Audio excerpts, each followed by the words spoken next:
herramientas, la lucha contra la tortura, contra las desapariciones forzadas, las amenazas contra las y los periodistas y personas defensoras de derechos humanos, a favor de las personas que se encuentran en mayor situación de vulnerabilidad, la lucha anticorrupción, por la implementación de un nuevo sistema integral de justicia para adolescentes o la nueva ley de ejecución penal para reclusorios, también para la atención a víctimas tanto de delitos como de violaciones a los derechos humanos. Desafortunadamente, ese trabajo legislativo del Congreso de la Unión no ha sido acompañado con un esfuerzo presupuestal acorde a la magnitud de los retos que enfrentamos en estos rubros. Quizás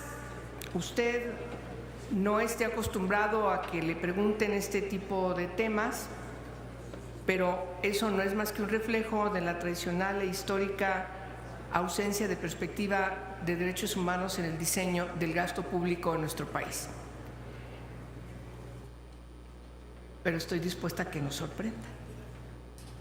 Lo anterior, a pesar de la reforma en materia de derechos humanos del 2011,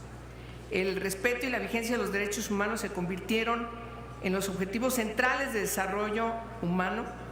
estableciéndose explícitamente la obligación de todos los órdenes de gobierno en el cumplimiento de las obligaciones en esta materia, incluyendo lo que nos obliga a los tratados internacionales respecto de que hay que tomar también todas las medidas presupuestales. No obstante, el cambio del paradigma constitucional no se ha visto reflejado en el presupuesto de egresos de la Federación, en el gasto del Estado. En ese contexto, creo que sería muy importante que usted nos detallara cuál es la posición del gobierno respecto a esto, incluyendo cuál es su opinión para que garanticemos, por ejemplo, los objetivos de desarrollo sostenible, que hemos incluso participado en la discusión para su diseño. De manera también particular, quiero preguntarle, y creo que es importante no pecar de ingenuidad, no sabemos si usted vaya a continuar como secretario de Hacienda en próximo año, pero miren, el presupuesto de egresos tiene que ser aprobado el 15 de noviembre. En estos momentos en la Cámara de Diputados se está discutiendo el proyecto de decreto de la ley de desaparición forzada y cometida por particulares. Usted acaba de decirnos, a pregunta expresa de la senadora Pilar Ortega, de que el año que entra se va a buscar designar porque todavía la ley no ha sido aprobada. Si todo va como indica y si el gobierno tiene realmente voluntad, la semana que entra ya estará seguramente publicada en el Diario Oficial de la Federación esta ley. De tal manera que es necesario influir, porque es preponderante aun cuando haya mandado usted el proyecto de presupuesto de egresos de la Federación a la Cámara de Diputados, sabemos sobre todo quienes hemos sido diputados y diputadas, de la cercanía de la Secretaría de Hacienda con la Comisión de Presupuesto de la Cámara de Diputados. De tal manera que tiene que etiquetarse de manera expresa en el presupuesto de egresos el funcionamiento de todas las herramientas que establece esta ley. ¿Cuál es su opinión concreta respecto a eso? Ya prácticamente ante la posibilidad de que esa ley esté publicada antes del presupuesto de egresos, de que se apruebe el presupuesto de egresos. Por el otro lado, también nos preocupa el fideicomiso que da origen al Fondo de Protección de Personas Defensoras de Derechos Humanos y Periodistas, que está funcionando, como usted sabe, a través del Mecanismo para la Protección de Personas Defensoras de Derechos Humanos y Periodistas, ante una situación de grave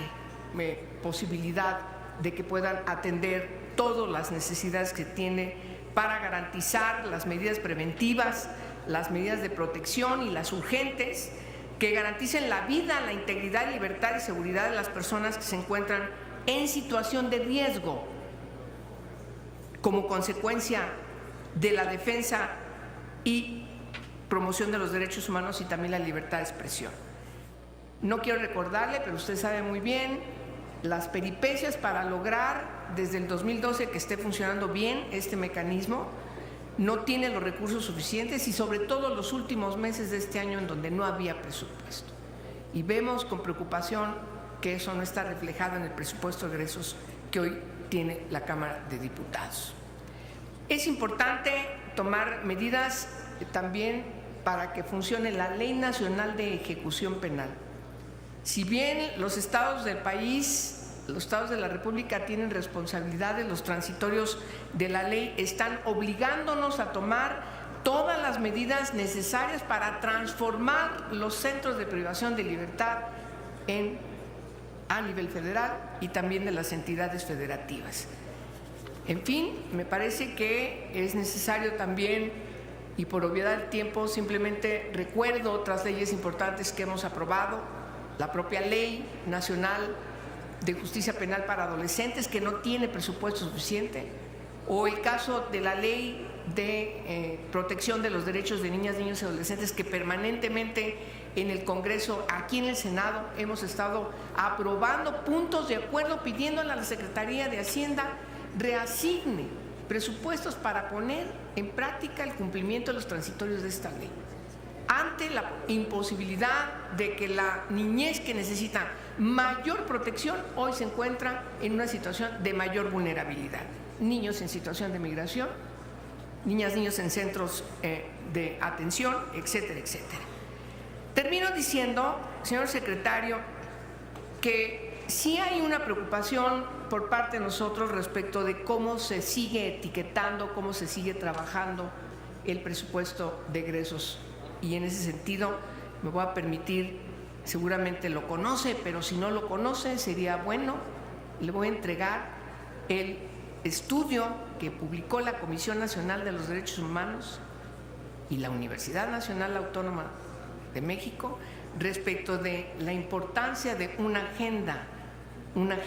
para el rediseño del gasto público en México desde la perspectiva de los derechos humanos. Francamente, en eso hay total ausencia en nuestro país.